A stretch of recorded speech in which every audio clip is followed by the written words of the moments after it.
Welcome, fellow freaks, geeks, and nostalgic 90s nerds to my channel, Slime and Slashers, where, yeah, we talk about everything from Nickelodeon slime to horror movie slashers, but plenty of stuff in between, like books. In fact, that's what I mostly talk about, to be honest. But we do talk about other things here and there. Today's video, however, is another, yep, you guessed it, book-themed video, and it is my July wrap-up, and I'm so excited because I've got a lot of great books to discuss with you guys. So stay right here, and when we come back from this short intro, we will talk about everything that I read in July.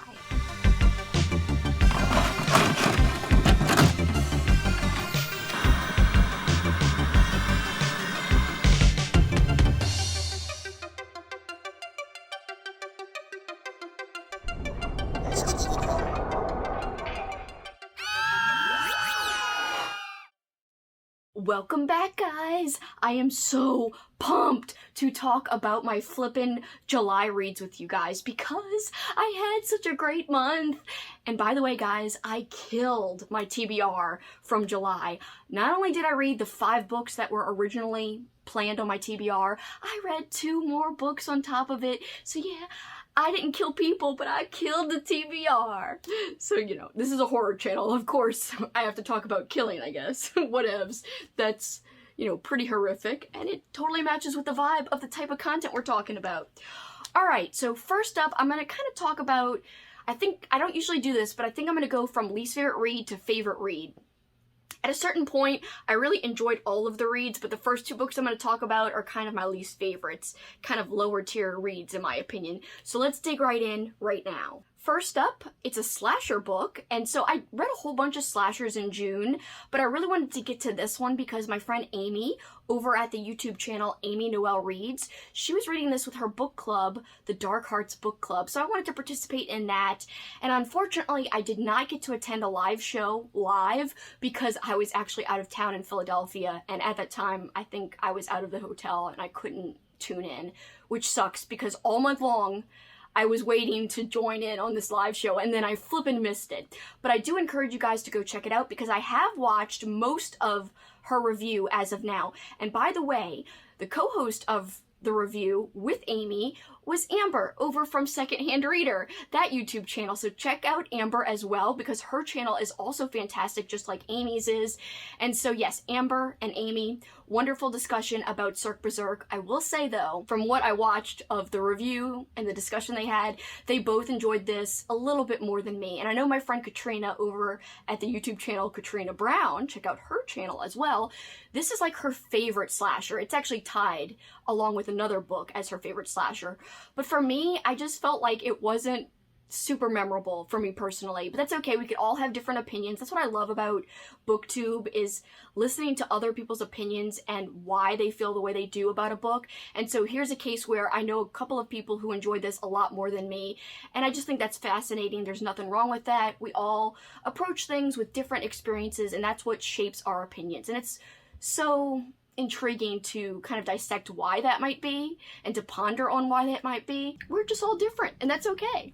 So yeah, this was not terrible, but it wasn't my favorite slasher of all time. I think it was kind of a middle of the road slasher. I don't think it did anything groundbreaking with the genre or anything, or the subgenre I should say.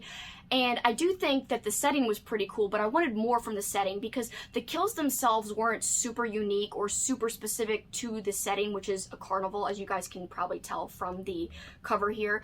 So these teenagers are at a haunted, abandoned carnival, and stuff goes down, and slashing takes place. Yeah, you might guess that as well, because yeah, I told you it was a slasher. So some killings take place, but it just didn't feel that specific to the carnival. Whereas another book I read earlier this year, Tastes Like Candy by Ivy Tholen, now that had very specific kills that were carnival related because that book takes place at a Halloween carnival. And another big difference between these books, so I would say Tastes Like Candy is probably my favorite slasher, and the reason I like it a lot more than this one is because I actually like the characters, and I flippin' think that the characters are way more well-rounded and fleshed out. Here, I didn't like any of the characters. Even characters you're supposed to eventually care about, I didn't like them. I didn't find their reasoning for what they did to be believable or sympathetic, like overly sympathetic to justify what they ended up doing. And there is a twist in this, which I thought was one of the positive parts of the book, and it happens, you know, not too far into the book, and that did surprise me. But at the same time, it wasn't enough to make me think this was a new favorite or anything. However, another positive about this book is it's a quick, easy read, and if you're looking for something to just sit back and just not think about and just dig into it, this could be it for you. If you like slashers, give it a chance. You might love it, like Katrina, and you might have a great time with it like Amber and Amy did. Now, Amber and Amy did specify that it's not their new favorite slasher or anything, but they enjoyed it. They definitely enjoyed it. You know, they gave it a decently high rating. I'm going to give it a 3.5 rounded down to 3 for Goodreads when I do write up my review. Again, nothing overly terrible about it. It's just when I'm comparing it to some other slashers I read, I didn't have as much fun with it. And really the thing that held it back for me was not being able to connect with the characters. And also there was some sappy stuff that I just couldn't get on board with, that I was kind of like, I thought it was just cheesy. So there was some stuff that just was way overly cheesy for me. Now, I like cheesy stuff in horror movies, but when it comes to certain stuff in books, I don't like certain elements in books. And I don't want to spoil it, so if you've read it, you might know what I mean. But definitely check out Amy and Amber's review. Again, it's on Amy Noel's YouTube channel. I will link the review below, and I will also link their 2 YouTube channels, and I'll link Katrina's YouTube channel as well, because Katrina is the one who told me about this book in the very first place, and then I heard Amy was going to read it with her book club, so it all kind of snowballed from there, and I'm so glad I read it, because it is a fun time, and kind of like a mindless good time, like a lot of slashers are. Next up, I read Ghoul by Brian Keene, and yeah, I referenced that the first 2 books I was going to talk about were books that I didn't absolutely love, so you might guess that, yeah, I did not love this one. It's true. Now, there was nothing overly wrong with this in terms of, oh, the writing's terrible or anything. It's not a case like that at all. This was my first Brian Keene read, and even though I didn't absolutely love this, I wasn't, you know, blown away, let's say, by this, I still am very excited to check out more by Brian Keene. I think this book had potential, and something that was a strength of the book was the character development. We're following Timmy and his friends, and they have to face this ghoul who's causing ruckus and running amok in this graveyard, and basically eating dead bodies, yada yada yada. The beast itself is gross-ish, but I just didn't think the horror was that extreme or that prominent in the story, and that took away from it for me. And at the same time, another aspect that I didn't like was there was nothing overly special about this coming-of-age story.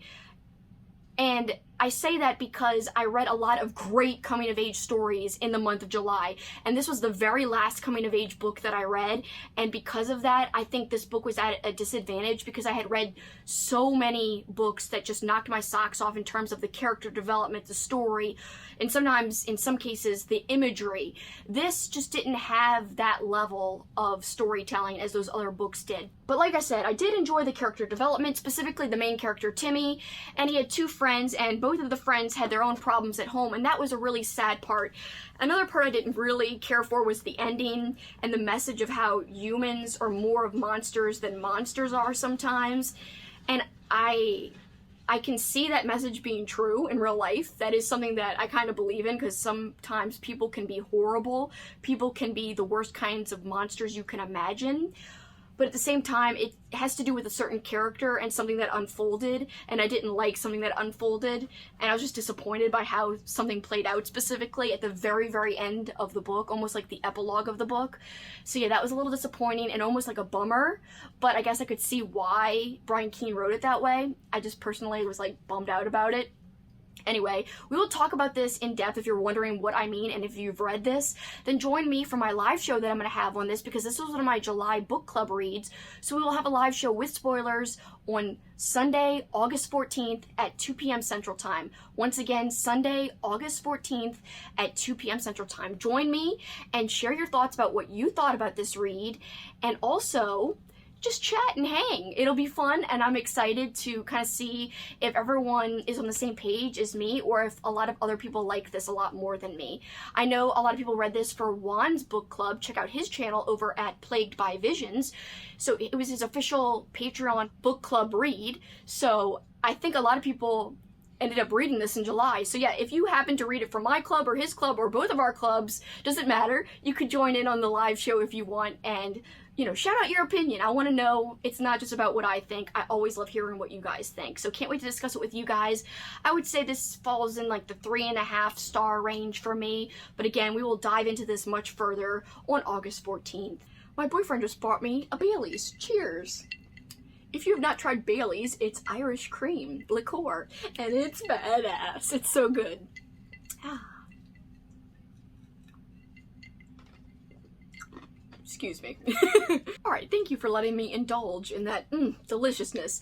Alright, so from here on out, every book I'm going to discuss for the rest of the video are all books that I really did enjoy very highly. It's hard to rank them until we get to the very last two. Those last two I'm going to talk about are definitely my two favorites, but every other book I'm going to discuss I really enjoyed from here on out.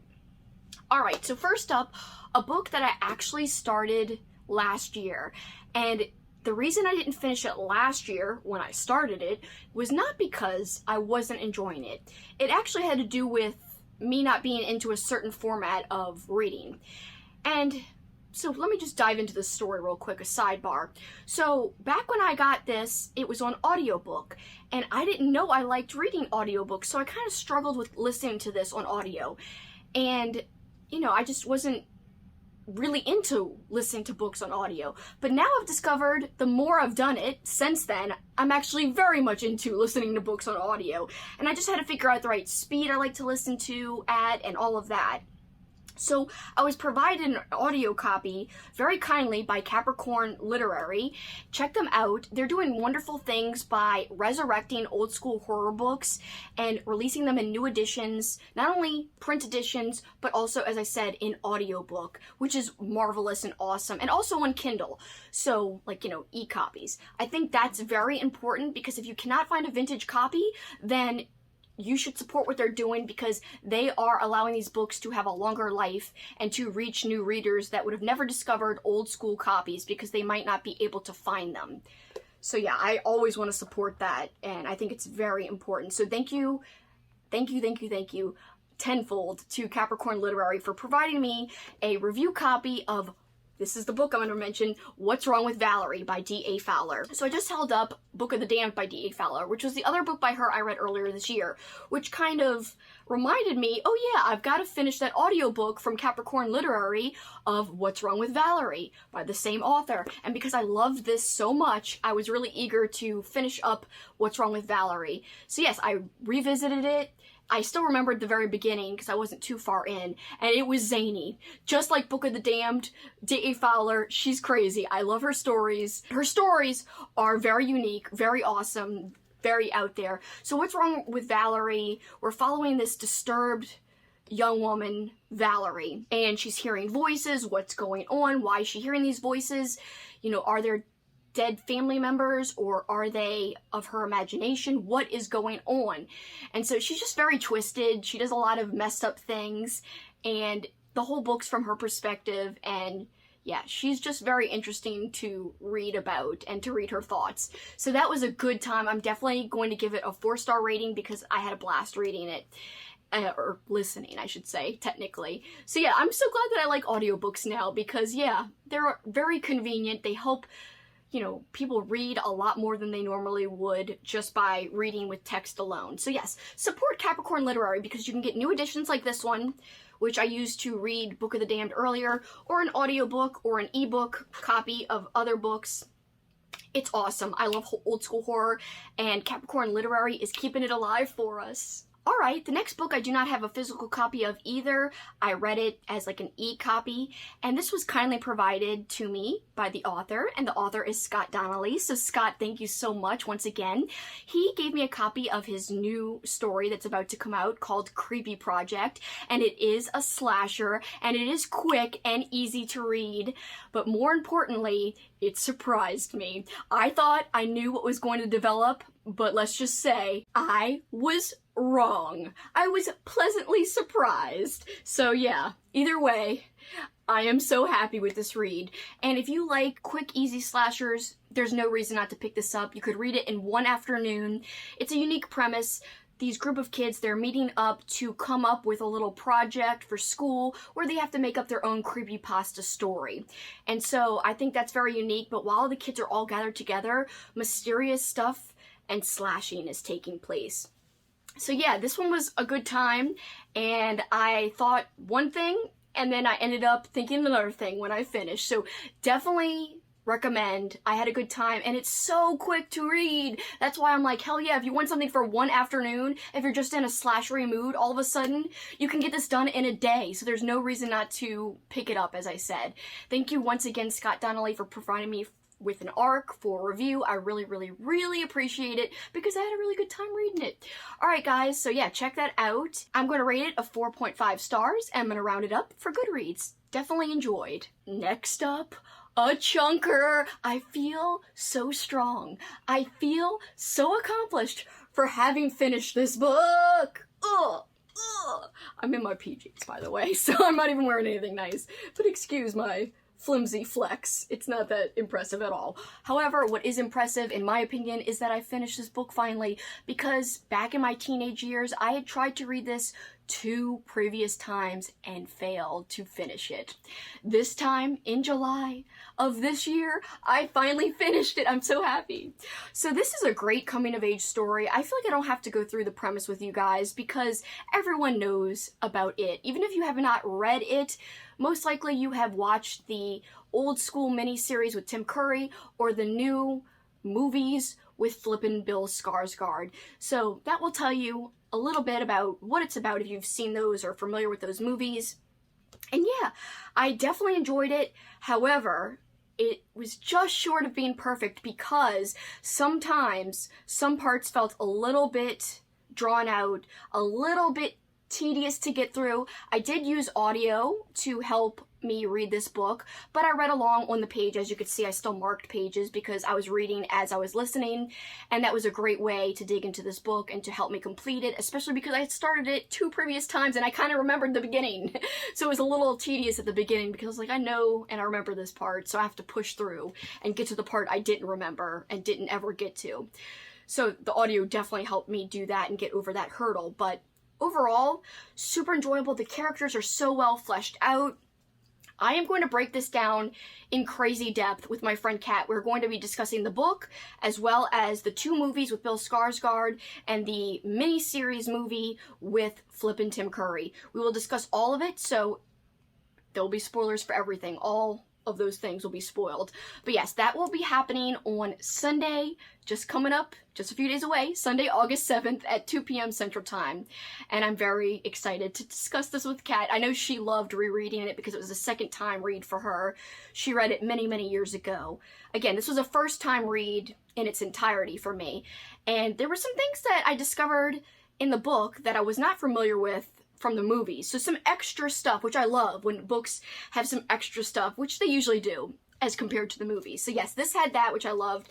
It definitely felt like it was well crafted. Like King, this is like a beast of a book. Just to imagine all the work he did writing this and coming up with the background of the town. It must have took so much planning. So I really admire that, but at the same time, like, sometimes there was a little bit too much info into the town.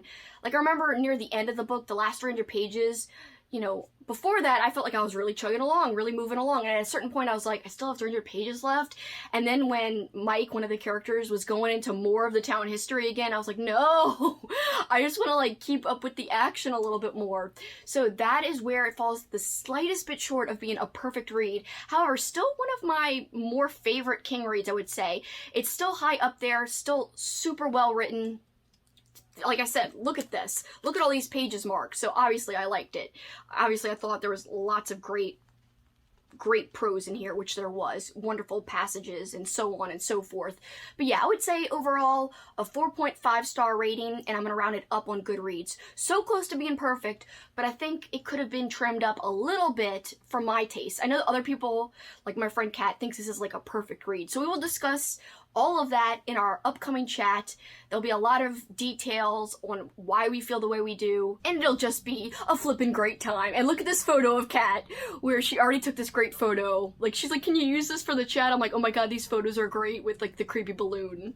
I am so excited to talk about this book. I wish this was like a book club read so I could really talk about this book in crazy depth.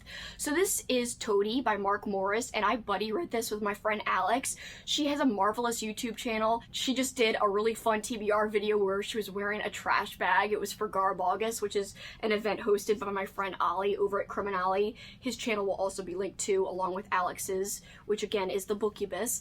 So yeah, she was wearing a garbage bag and she looks so cute in her garbage bag.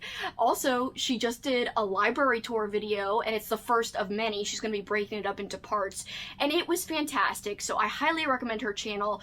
She is the queen of vintage horror, in my opinion, and I was so happy and excited when she proposed a buddy read of Toady. She actually gave me this copy because she had an extra, so we both had the same edition, and it was just so marvelous. We messaged with the voice app called Voxer. It's like a little walkie-talkie app. So we messaged back and forth about our thoughts on the book.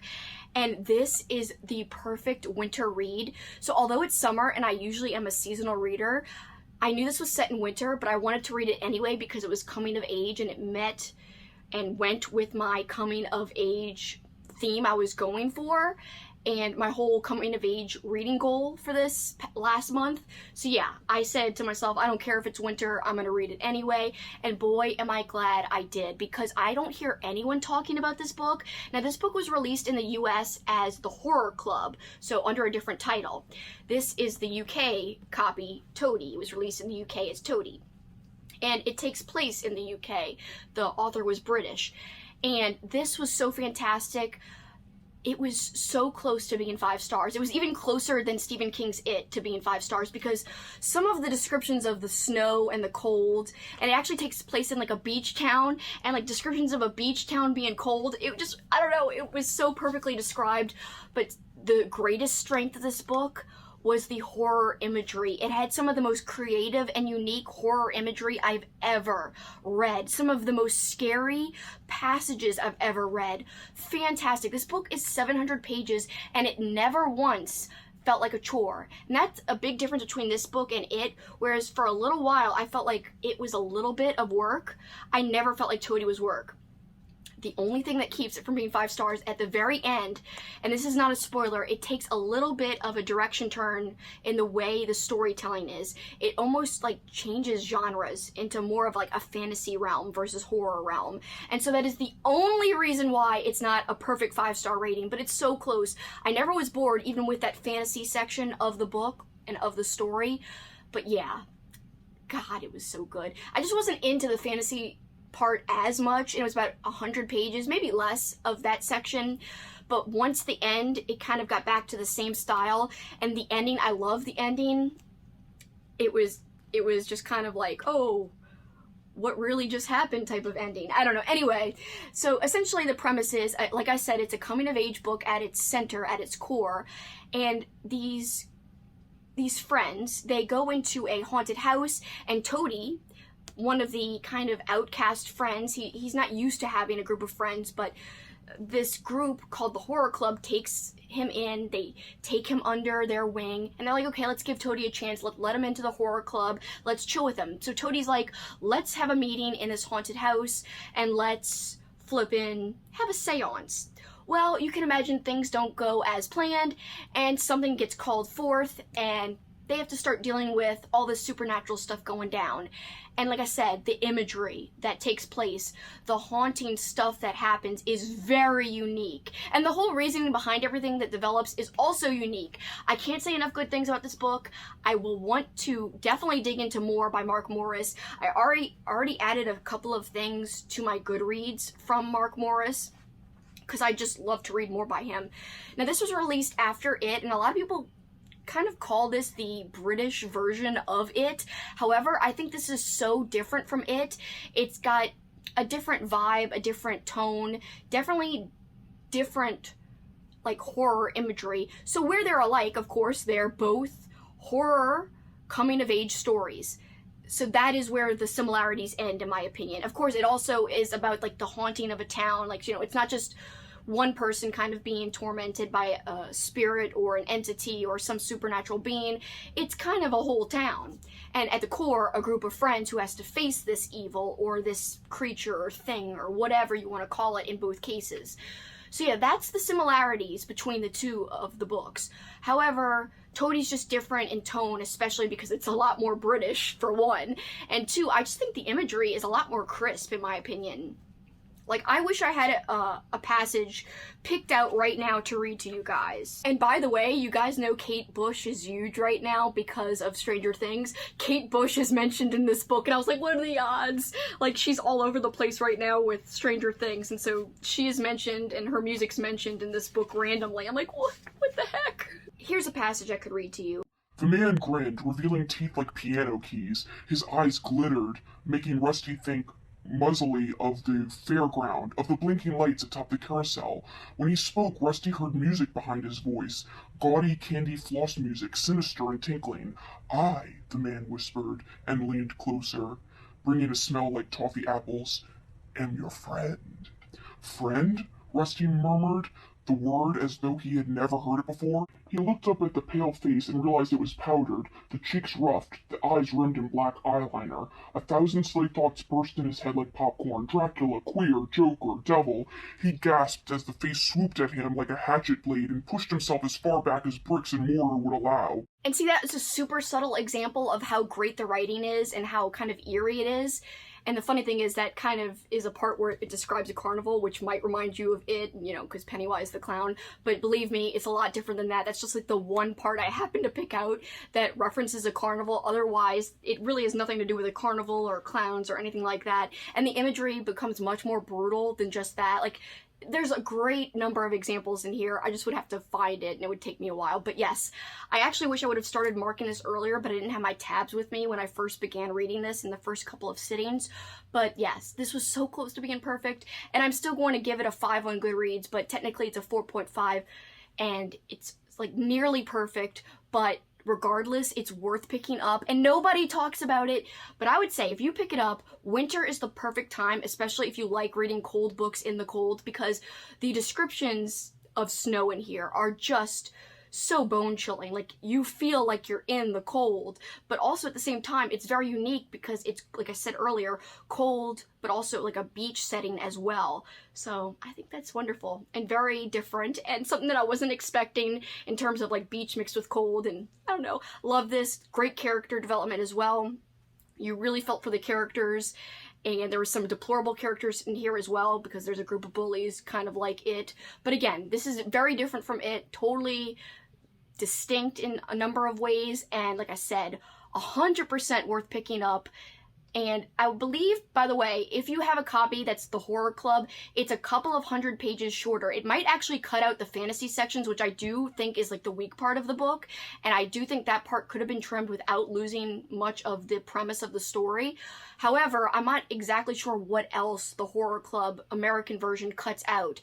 I would hate if it would cut out some of the awesome horror imagery. So, you know, you'd be taking a chance with reading that copy, as I don't know what it cuts out. This is the complete copy, which is a couple of 100 pages longer. I'm glad I read this copy, even though I wasn't a huge fan of the fantasy part, but I'm glad I got like the full scope of the story, just so that I could, you know, actually see what the author intended for me to see originally.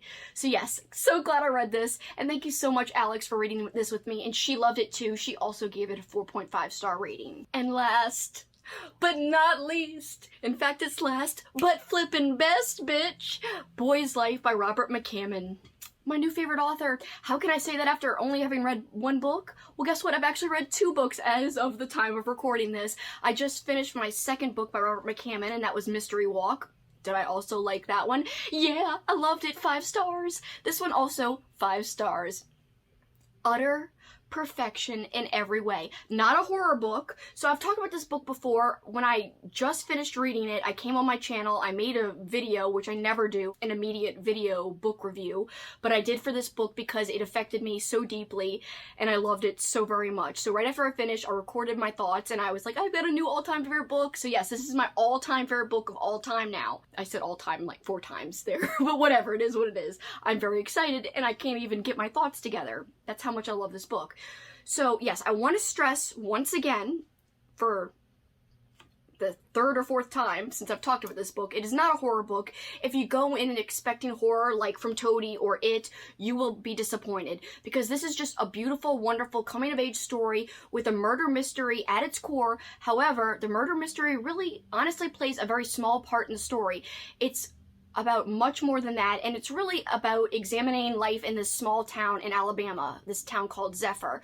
But at the heart of that town, we've got Corey and his friends. So Corey is the main character that we're mostly following, but we also get a peek at his friends and his family and other people in the town as well. And the part about this that I love so much is that McCammon had all these things happen across this whole year of Corey's life in this town, and he connected things that happened earlier in the book to things that happened later. So things were popping up, and so things that happened were important and had meaning. Like, nothing was wasted in this book, and it felt like so effortless to read, and the prose was magnificent and glorious and just beyond anything. I can't even tell you how much I enjoyed it. Now, I praised the imagery and the prose of Toady and It, and that still remains true. All of those wonderful compliments that I just paid those 2 books, it's all true. They are wonderful books. This just took it a step further in my mind. This just had even more beautiful prose, written in a very readable way. Like a way that wasn't overly pompous, that was easy to get through. Like, sometimes I do feel like King, he's just so verbose sometimes, where it's almost too much.